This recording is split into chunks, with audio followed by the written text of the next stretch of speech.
28. februarja 2020 je nebo nad južno Slovenijo in severozahodno Hrvaško osvetlilo padanje meteorja.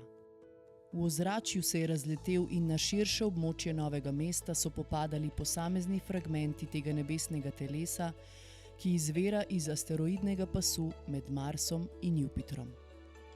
Najdeni so bili 3 kosi meteorita, ki je dobil uradno ime Novo mesto.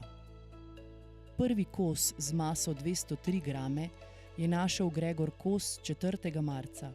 Drugi kos z maso 469 gramov je bil najden 10. marca, tretji kos z maso 48 gramov pa je našla Gaja Ukar Ekart. Skupna masa najdenih meteoritov je torej 744 gramov. Meteorit Novo mesto spada med navadne hondrite ter je 5. meteorit iz območja Slovenije, ki je uradno potrjen in vpisan v mednarodno bazo meteoritov. Prirodoslovni muzej Slovenije hrani 2 največja fragmenta meteorita Novo mesto. Koliko fragmentov je ostalo na terenu, verjetno ne bomo izvedeli nikoli, saj so bili vsi 3 kosi najdeni v prvih 14 dneh po samem padcu.